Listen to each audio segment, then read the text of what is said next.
And welcome back to the show, everyone. My name is Brian Elam. I will be your host on this episode of the Be Successful series. And today, I believe we're going to have a very interesting and also timely conversation. I have Dorine Rivers with us here today. And Dorine has had an epic journey from what I can gather, from what I have researched, from the corporate world to the education world to an author to a photographer, an illustrator, and now delving into the very current topic of AI. So I am very excited for this conversation. Dorine, thank you so much for coming on. Brian, so great to be here. And it's fun that we're in the same city because we have some of the same experiences and we can share those and give some good insights and educational information to your listeners.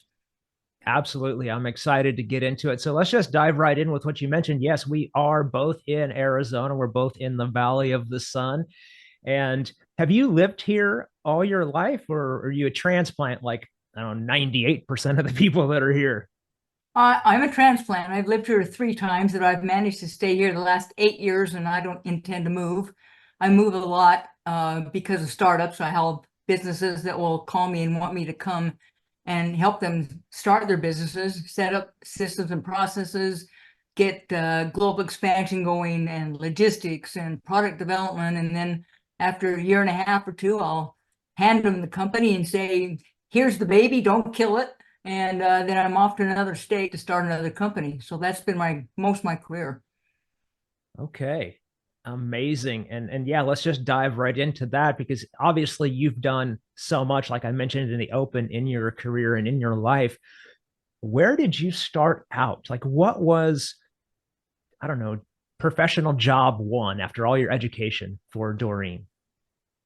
Well, if you want to go way back, when I was 8, I decided that I needed some money, and all the kids in the neighborhood had lemonade stands.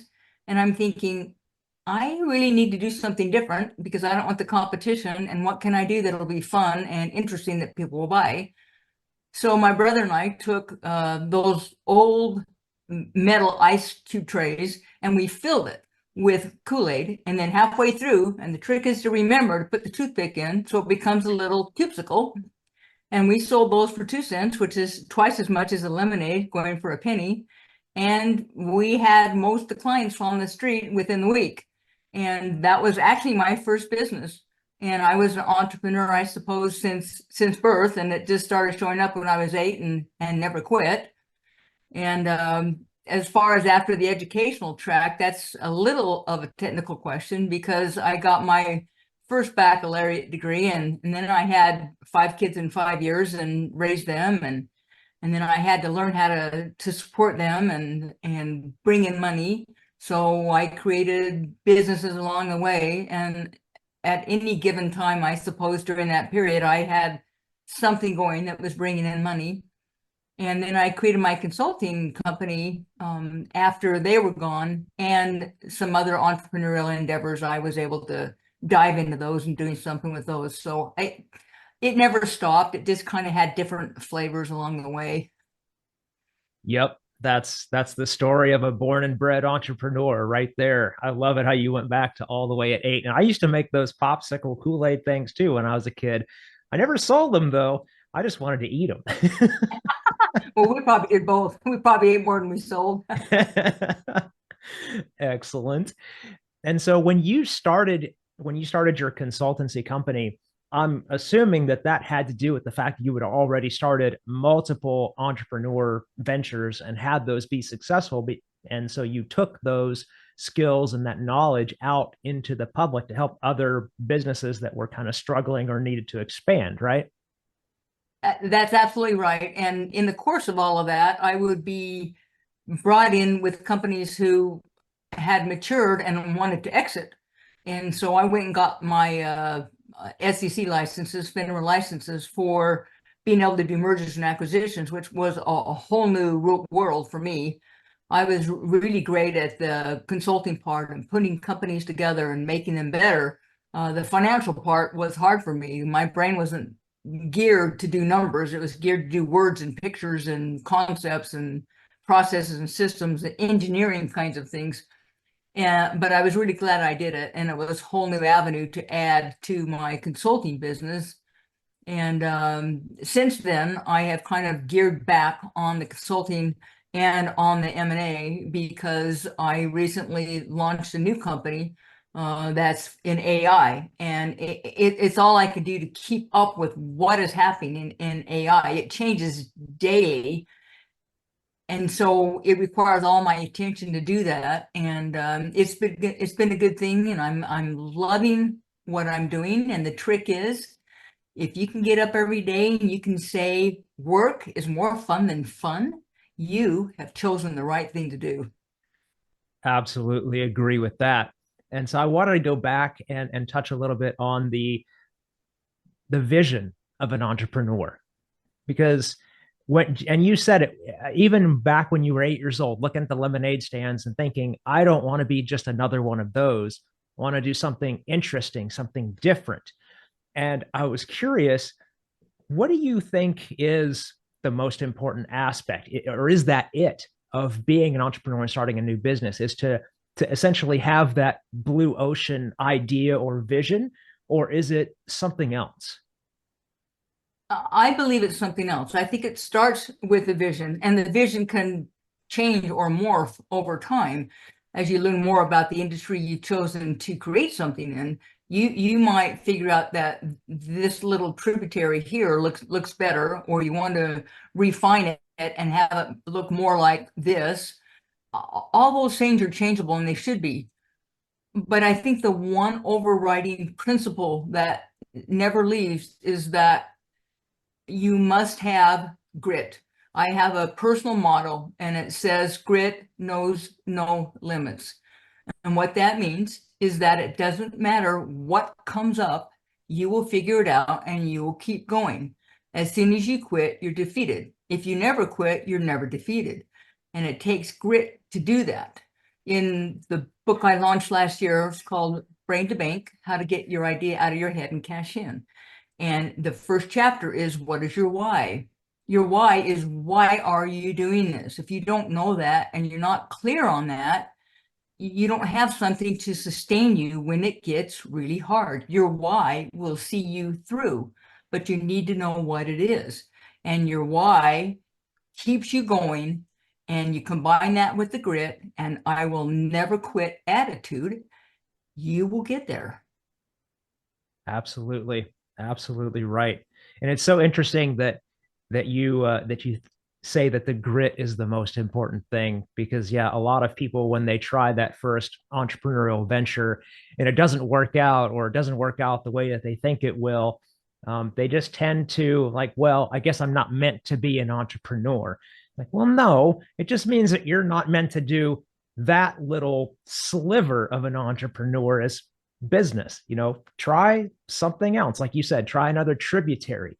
But as long as you're still out there going for it, and that is part of who you are as an entrepreneur, then it's never a failure. It's only a failure if you stop.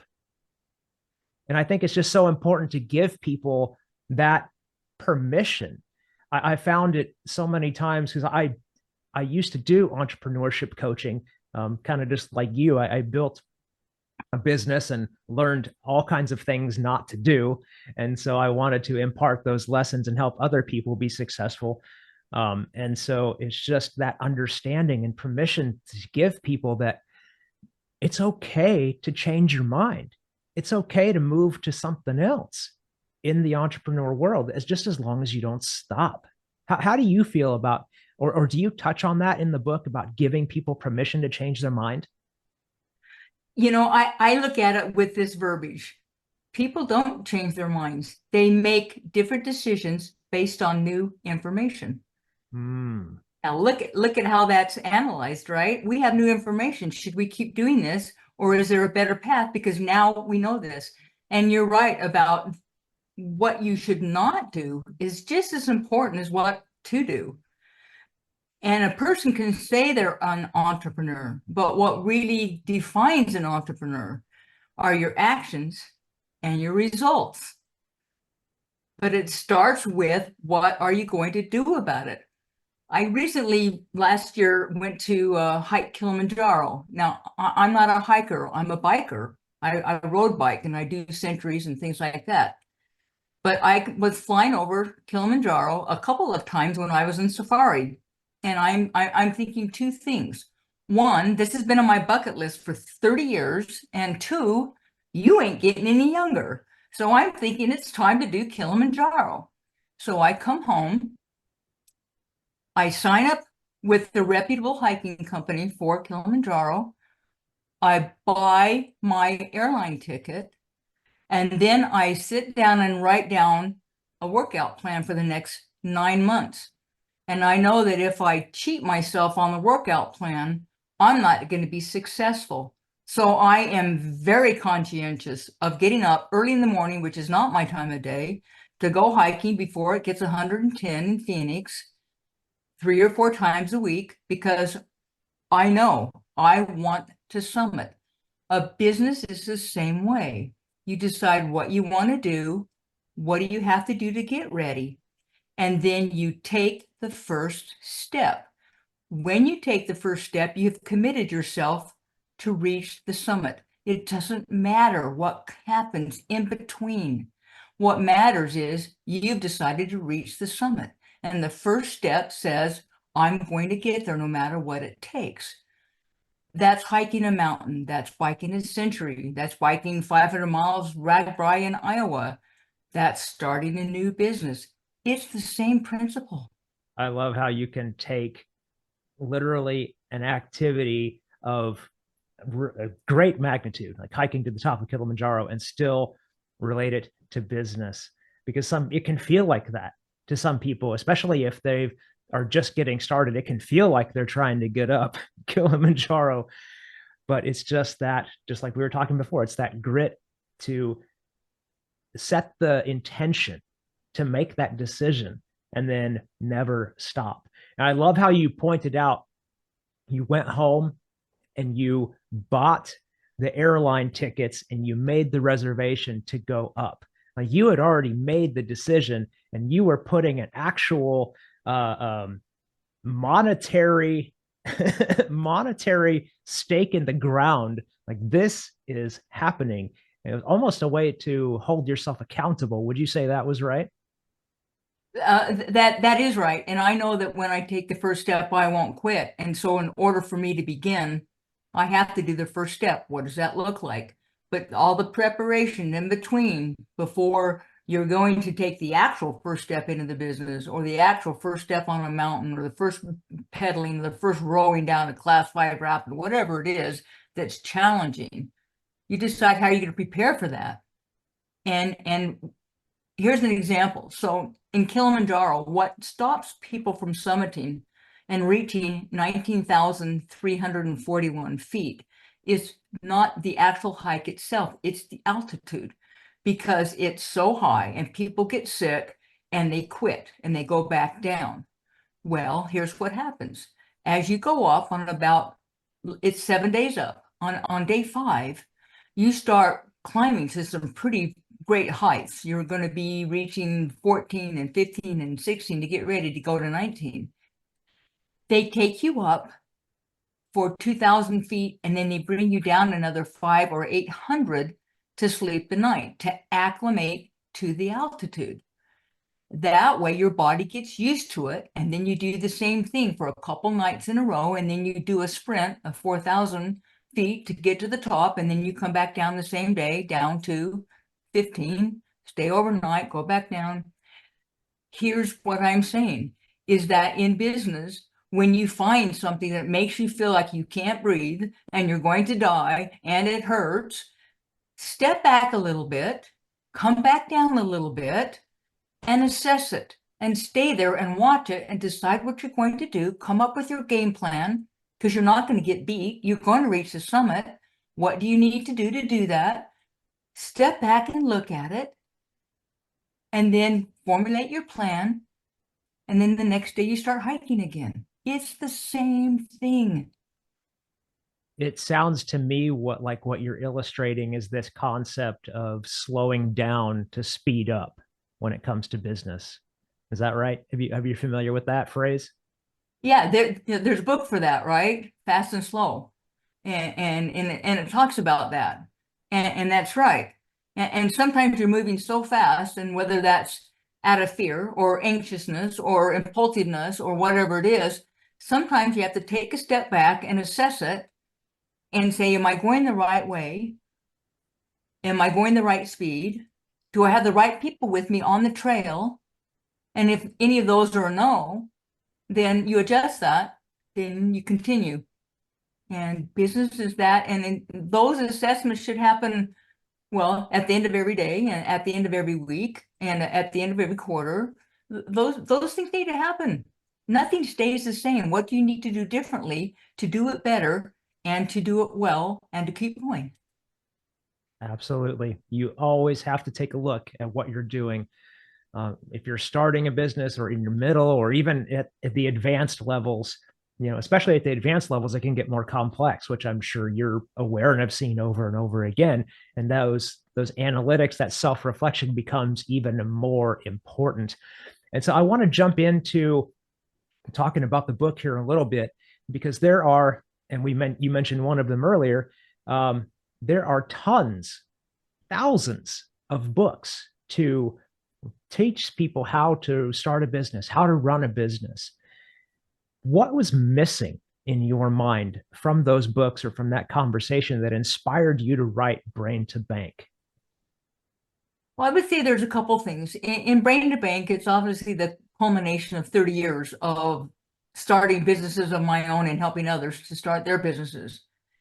And along the way, I saw so many things that people did not do right or at all.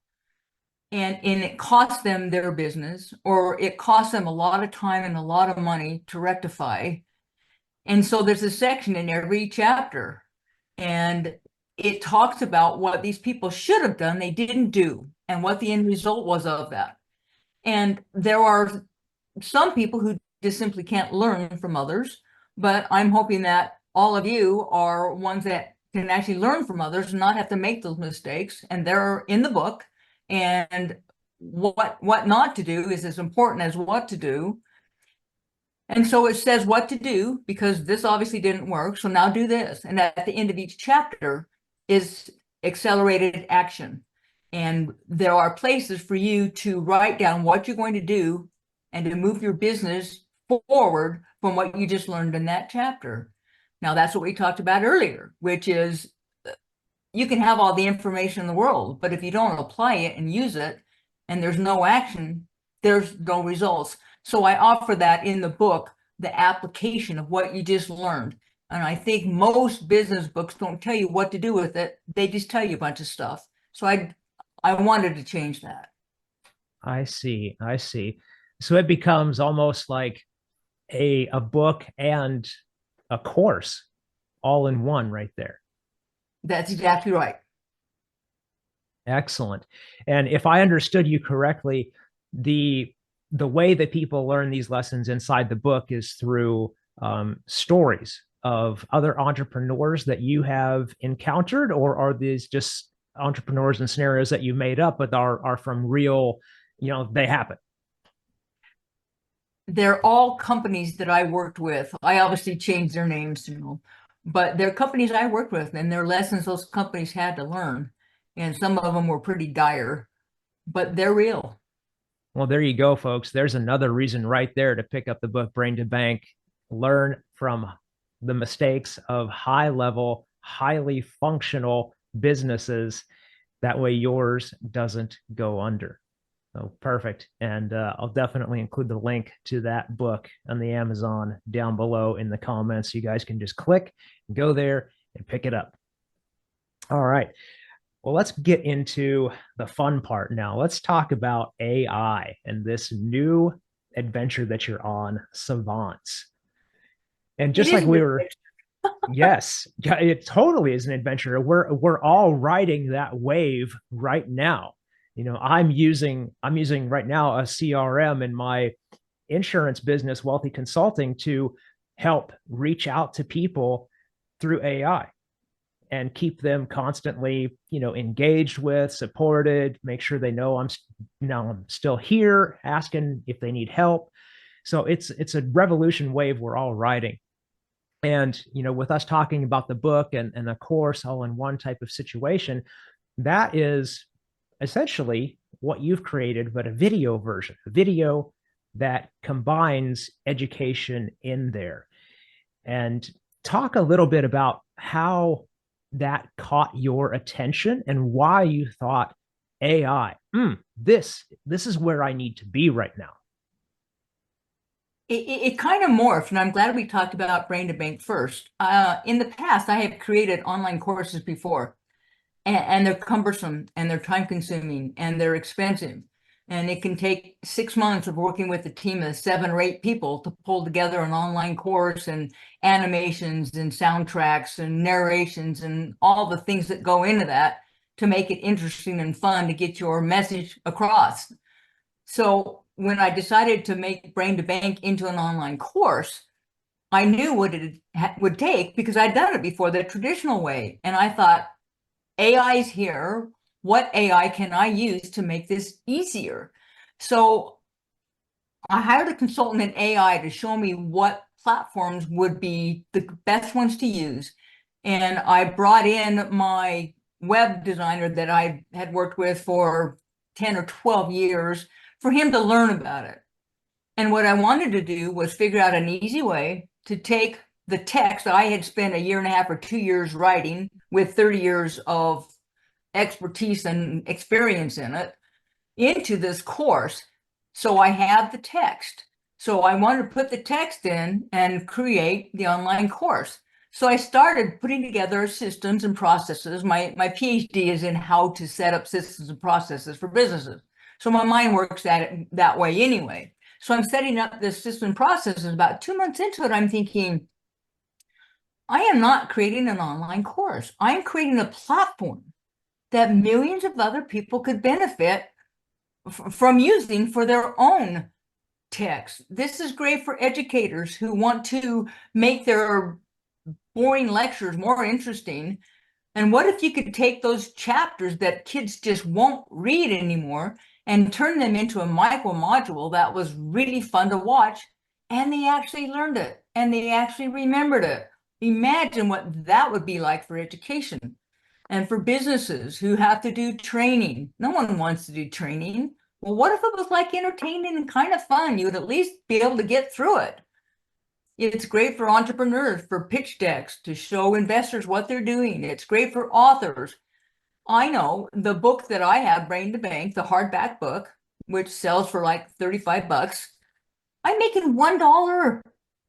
What if I could turn that into a course and I was charging $1,000 for my course? Do you want $1 or do you want $1,000? It's a really big no-brainer. And it's you already spent your 1.5 or 2 writing the book. What other revenue streams can we create from that? That's a lot of work. That's a lot of knowledge. And that's a lot of things that people really could use. What can we do? So that's how Savantz.ai came to exist. And we just launched a week ago. And it went from concept to MVP in 7 months. And we continue to improve it on a daily basis. And it is for people who want to take the work they've already created in a text or create something new. You can write a children's book in there. I saw someone write a children's book in there, a brand new one. It was incredible. And it's fun. And so we call combining education and entertainment edutainment.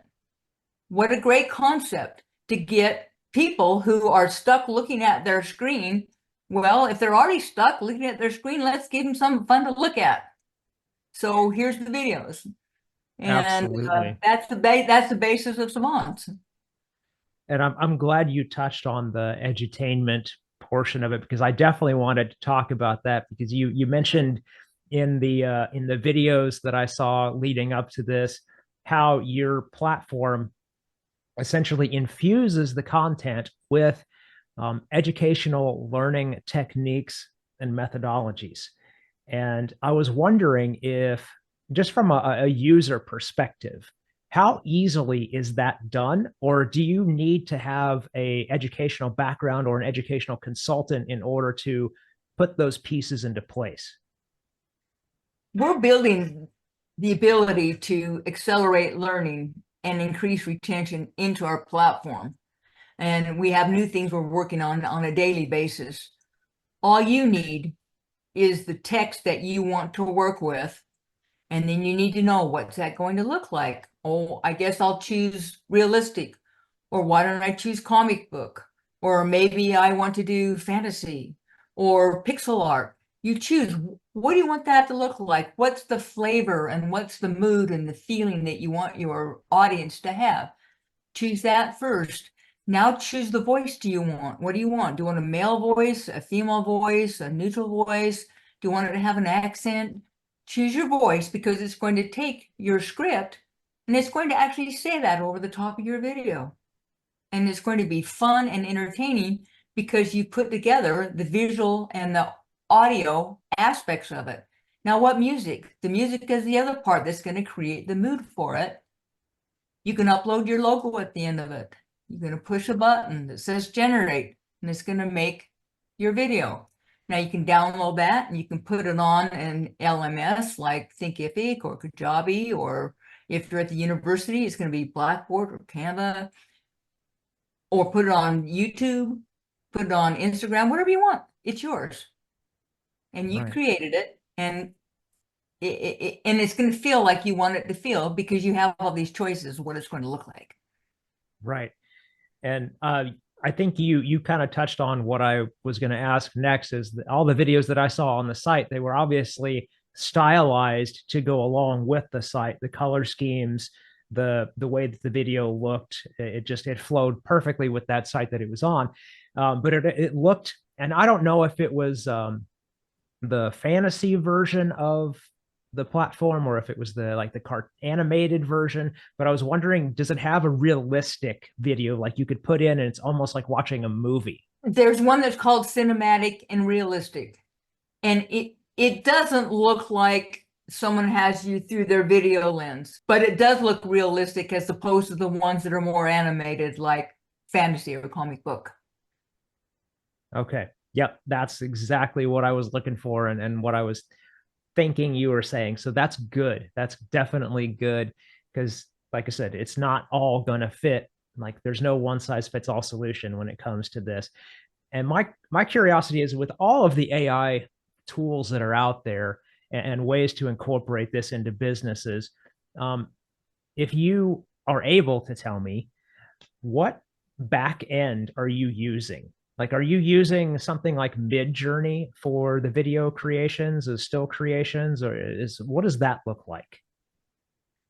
We API to a couple different existing AIs and bring those in, and that culminates into the video.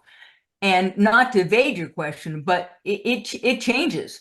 Who's offering the best thing that we can provide for our people and for our videos, and we'll change. So maybe it's Midjourney, or maybe it's Dolly, or maybe it's Stable Diffusion, maybe it's something else, and it changes. I like that, because again, like we were talking before, AI, this is an ever evolving wave that we're riding. So it's good. I believe that it's good that you're offering that on the back end, and the user doesn't have to worry about it, that their experience and what their ability will have, it remains the same or will only expand as you go forward. Well, that's right. Yeah, and you don't have to be a producer. The main thing I keep saying to the developers on a weekly basis is, this has to be easy. You need to not have to know anything about sound levels or dissolving or transitions or whatever. It needs to be easy. 80% of the people want it easy. And then there's 20% that want all the bells and whistles, and they want to change everything, and they want to be able to do that like they're sitting in front of a big production studio with all that equipment. And that's great. They can do that. We have that as well.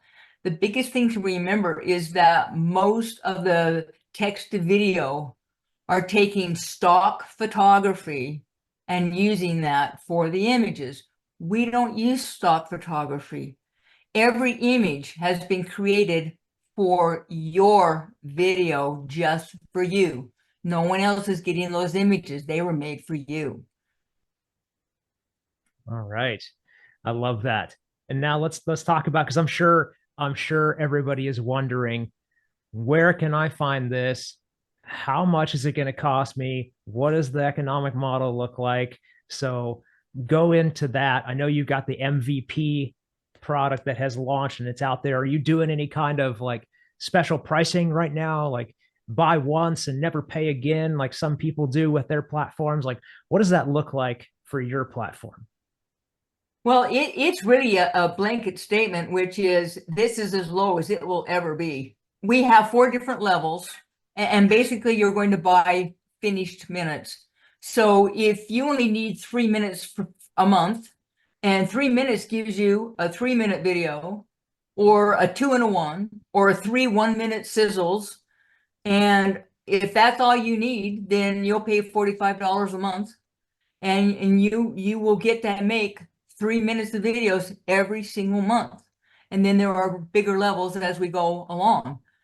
But that's a great place to start. And there's a free trial where you can go in and just create a mini video, a very small one, but you'll be able to see the process. You'll be able to see what things you get to choose from and what that looks like. And it'll say, this is what the process looks like. And you'll go, well, that was easy. Well, that's what we want them to say, right? We want that seamless, user-friendly experience. Absolutely. Absolutely. And with the 3 minutes per month at that lowest tier, does that roll over? Like say I don't use the full 3 minutes, does that roll over to the next month? It doesn't roll over because the subscription model is this is what we want you to use every month. But every time you do a video, you get better at what you're doing and you know better and you understand better what you want. I just want to give you a quick comparison. So I took a 1 minute sizzle that I did for Brain to Bank, and that's on the braintobank.com. You can see that sizzle there. And I broke it down, and it took 7 different people to pull together those elements. There's a narrator, there's an editor, there's sound effects, there's all the copywriters, all the things that went into that. There were 7 people. It took me 40 hours to manage them to get it done. And it was $2,200 for me to produce 1 minute. Now that's actually pretty average for a 1 minute really great video. Well, what if you create that 1 minute video on Savantz? You just spent an hour or two and $15. That again is your second no-brainer. Absolutely. It brings the professional level of product to the average user, the one that doesn't know coding, has no idea how to use a video editing software. Yeah, absolutely. Great stuff. So again, guys, link is going to be below in this video or in the description over on Spotify. So you can click, go over there, check it out, get that free trial, play around, get your first little taste of what Savant can do for you, and see if it's for you. And so, Doreen, I want to have maybe just a little bit of fun here. I have my own hypothesis, if you will, about what AI is going to do to education. You being in the edutainment industry, I'm keen to hear your thoughts on this. But my hypothesis is AI develops.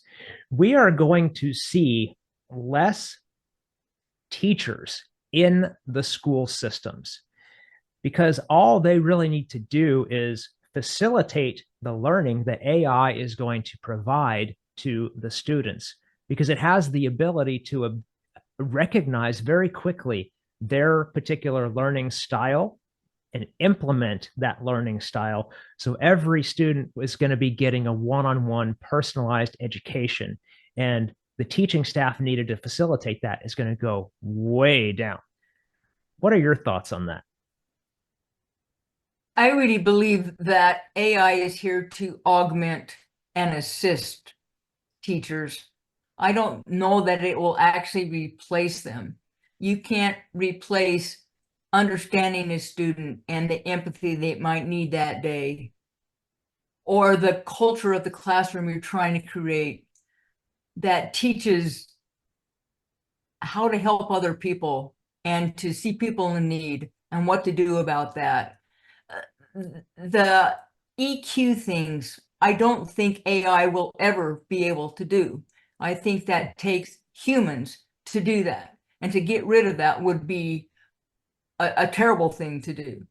I look at AI no matter what that is, whether that's Alexa or Siri or a bot that I put on my website, whatever the AI is an assistant to make something better, to run smoother, to help faster, and do a good job at certain things. I don't think it's here to replace us as humans. Humans do what humans do. They will not be able to do that. Mm, very interesting. Yeah, and that's I broached this question to another person that I interviewed, and their thoughts were basically along the same lines as yours, that it won't necessarily replace a teacher or a human, but it'll just augment their ability. And I don't know, I guess I kind of like playing devil's advocate for the AI because we just don't know what we don't know. And with this being such a young technology and how far we may be able to carry it and it develop, I don't know. Maybe we will get to a point one day where those EQ factors can be taken up by the system. And we've got a robot teaching the class who can change the mood of the atmosphere if the students are feeling a certain way in order to help elevate them up. I have no idea. I just know we are very, very young in this AI adventure, and where it's going to go. To say that we know where it's going to end up, I think is just a fallacy. But yeah, I don't know. It's just an exciting journey. I'm so excited to see where it goes and how it develops. I am too, and I'm happy to be a part of it, and I'm going to do my best to steer it in the favor of humanity and education. Absolutely. That is definitely my intention as well, is to use it in a way to help bring us together. Because we are so, with this internet world, the social media world, we are more quote unquote connected than ever before, but most people feel more disconnected than ever. And I think if we can use AI and those tools to help reach out and engage with each other and bring them into a real world scenario, I really feel that that's the way to help use this system to heal us as a society. Would you agree with that? Yes, and I think it takes everyone deciding that AI is not the bad guy. How do we use this to our advantage and to make us better? Yeah, absolutely. You have to hold that intention. And like we were talking earlier, you have to have that grit that you're going to use this tool to better humanity, to better yourself and your business. And when you do that, you open doors to, again, bring people back to you, reconnect that community. And it's a beautiful thing. It is, and it's exciting. It definitely is. It definitely is. Well, Doreen, this has been an amazing conversation. I am so glad that we got to connect with you and hear your story and understand what you're working on. And again, everyone, links down below. Go click, go find out, get the book, get the free trial, connect with Doreen. And just thank you so much for your time today. I really appreciate you. Thank you, Brian. It's been great. Thank you so much. My pleasure. All right, everyone. If you like the show, make sure you like it, subscribe, share the show with your friends, any other entrepreneurs that need to see this, need to be aware of this tool. Share this episode out, and peace. I will see you in the next one.